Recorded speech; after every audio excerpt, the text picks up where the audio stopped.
Okay, this is video number 28 in the Red Flags of a Narcissist series. Video 28 is red flag number 28, which is Craves power and control. The need for power and control is one of the more classic signs of an abusive person, and it can come across in many different ways. So some of the probably more common ways would be financially. That's a big one.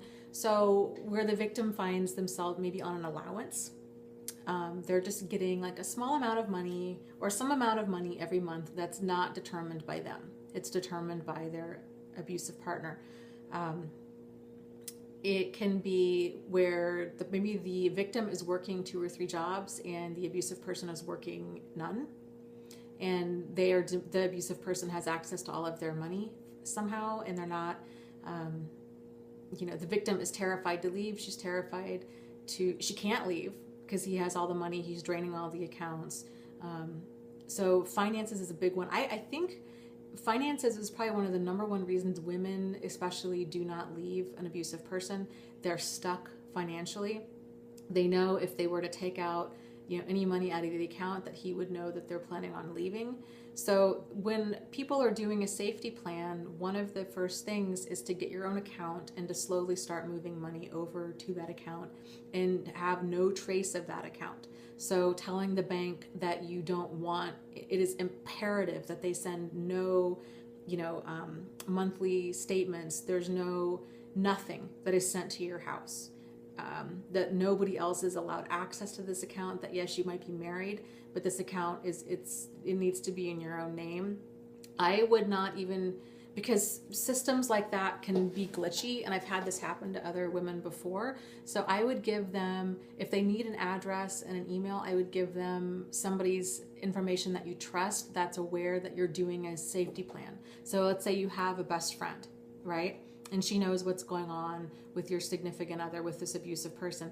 I would give them her address, I would give them her email address, and I would let them know why, that you can't even risk a statement or anything accidentally coming to your house. If the teller is not okay with that, if they said, well, it really needs to go to the address on your driver's license, I would ask to speak to a manager, and I would have the and I would say, this is my situation.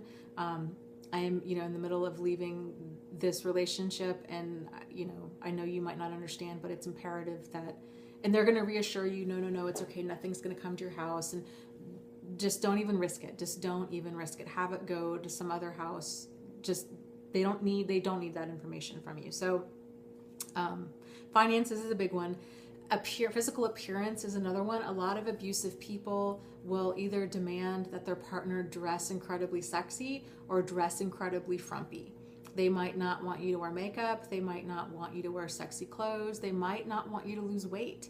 It's not uncommon for a lot of abusive people to try to fatten up their partner and to really encourage them to keep gaining weight. And really, it's more of they don't want anybody else looking at you. Again, total power and control. Or I've seen the exact opposite, where they want you to dress really sexy. They want you to, they want to show off their partner, and it's more of doesn't matter if you're comfortable wearing whatever they want you to wear, but they might even pick out clothes for you. That's kind of more of an extreme, where they're picking out your outfits and they're very much dictating what you will wear day in and day out. They might have power and control over more of like your social schedule. So a lot of victims tend to not necessarily see this as a red flag. They think, well, isn't that just kind of what's being polite, right? So if my partner's not okay with my children coming to visit, well, but he's my husband and we need to work as a team and all of these things. But a person that you're with should really have no problem, as long as your friends and your children aren't dangerous or destructive, with you having a relationship with them. So if somebody's trying to dictate your social schedule, they want you all to themselves, that's very much an isolating behavior, which is again about power and control. And the isolation, that can occur in many different forms. So it can occur with them moving you out to the middle of nowhere, which does happen, or it can occur with them saying, I don't want you spending time with your friends and your family and your parents and your kids and whatever. They want you all to themselves. Or it can be more of, kind of like an emotional type of control, where their behavior is so extreme that the victim feels like she really can't talk to other people about it. So she just quits sharing what's really going on in her marriage because she's embarrassed, because there's a high level of shame or guilt. That's very, very common. And that's a form of isolation too. So lots of different ways that power and control can present itself. Sex is another one. So with power and control, you see a lot. It's not uncommon for abusive people to be involved in, and this is one of the red flags was on kind of hypersexuality and then cheating. They're cheating a lot. They are lying a lot. They might be involved in kinky sex. They might insist. They might be raping you, or what you're feeling is, maybe people are very uncomfortable with that word rape. They're uncomfortable with a lot of words, and I think because people don't want to use those words like rape or abuser or victim, because those words are so strong, right? Like, they're such heavy words, and it's sort of like saying, well, if I admit, it's easier for somebody to say, well, he's not raping me, but I feel like I really have to have sex with him, or there's going to be consequences down the road. But really, that's forced sex, and it is a form of rape. But that word rape is very uncomfortable, because it's sort of like, well, if I admit to saying that I was raped, then that means that I'm a victim, and that means that he's a rapist, and that means that this is really, really unhealthy, and then I can't stay in here, and I don't want to be a rape victim, right? Because I don't want to have to deal with being a rape victim. And how am I going to tell people that? And nobody's going to understand, because the rest of society has this idea of, well, rape only happens if it's in a dark alley and it's a total stranger and he has a knife to your throat, right? But that's not the case. Just like abuse isn't a really angry person that might hit you and leave a visible black eye. Or abuse isn't just when a person yells at you and they're degrading you, and it's all about, severe name calling. So everybody has this idea in their mind of what abuse is and what power and control looks like, but a lot of times those are more extreme examples. A lot of times it's a lot more subtle than that.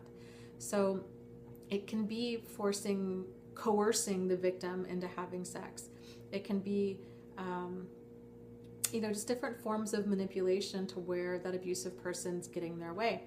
You might have noticed that if you've been under this cycle for a while, and if you have this breakup period where they have this bad behavior, this lying, this cheating, this stealing, then they come back, which is called hoovering. You accept them back into your life, and they do it again. And why do they keep doing it? Well, it's because they want that power and control. It feeds their ego, and this is all about them. It's not about you. It's not about your needs. It's not about a two-way relationship. It's not about communication. It's about you are providing some form of supply for them. And victims are also called targets, or also called narcissistic supply. And a source of supply is somebody that provides some form of food, clothing, shelter, sex, money, public image, or status. So in forms of supply, it can be people. It's most commonly people, but it can also be things like status-y clothes, or trips, or cars, or houses, or neighborhoods, or degrees. But more common than not, it's people. So their whole goal is to just take and take and take, is really what it is. And they take on their terms. And they'll give a lot of lip service to wanting to change. They're going to tell you whatever they need to tell you in order for you to keep them in your life, so they can continue to just suck you dry emotionally and financially and physically, and however they can. But do not confuse these hoovering attempts and this with love, because they do not love. They do not attach the same way that normal people do. And of course, victims tend to stay in these relationships because they think that they're in a relationship with another normal human being that just has bad behavior and that has the capacity to change. But people that are driven by power and control, people that are driven to feed their ego, they really truly don't ever change.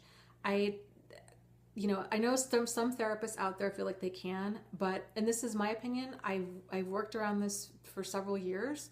I have never seen, not once, I've never seen an abusive person change. I've only ever seen them get worse. So I'm not saying that, I'm not going to say that they can't change. I really don't think that they can change. I think that they just get better at hiding their behavior. And I think that they often charm a lot of therapists. I am so fortunate that I really work with some really cool therapists where I work. I'm a psychiatric nurse, and where I work now, there's a couple therapists. But you know what though? They've been through relationships with narcissists, so they know exactly what to look for.